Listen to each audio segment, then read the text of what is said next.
Always forgive your enemies, nothing annoys them so much.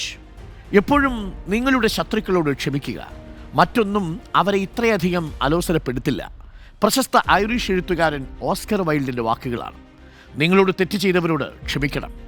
അതിൽ ശരിക്കും പരാജയപ്പെട്ടു പോകുന്നത് തെറ്റ് ചെയ്തവർ തന്നെയായിരിക്കും. ഒന്നോർത്തു നോക്കിക്കേ, നിങ്ങളെ പ്രകോപിപ്പിക്കാനോ നിങ്ങളെ അസ്വസ്ഥമാക്കാനോ നിങ്ങളെ ഒക്കെ വല്ലാതെ ബുദ്ധിമുട്ടിക്കാനോ ഒക്കെ ആയിരിക്കും അവരത് ചെയ്തിട്ടുണ്ടാവുക. എന്നാൽ നമ്മളതിന് വലിയ പ്രാധാന്യമൊന്നും നൽകാതെ അതങ്ങ് വിട്ടുകളയണം. അത് കണ്ടാൽ നിങ്ങളോട് തെറ്റ് ചെയ്യുന്ന മനുഷ്യർ നിരന്തരം അസ്വസ്ഥരായിക്കൊണ്ടേയിരിക്കും.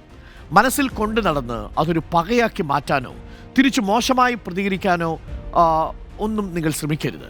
ക്ഷമിക്കാനുള്ള മനസ്സുണ്ടാകണം. നമ്മളെ പ്രകോപിപ്പിക്കാൻ നടത്തിയ ശ്രമത്തെ നിർവീര്യമാക്കാൻ അതുകൊണ്ട് സാധിക്കും. ക്ഷമ എന്നത് ശരിക്കും പറഞ്ഞാൽ ഭയങ്കര പ്രയാസകരമാണ്. പെട്ടെന്നൊന്നും നമുക്ക് സാധിച്ചു എന്ന് വരില്ല. പെട്ടെന്ന് ദേഷ്യം വരും, പെട്ടെന്ന് ഇപ്പോൾ പ്രതികാരം അവരെ തീർത്ത് കളയണമെന്നൊക്കെ തോന്നും. പക്ഷേ പാഴാക്കുന്നത് നിങ്ങളുടെ സ്വസ്ഥതയാണ്.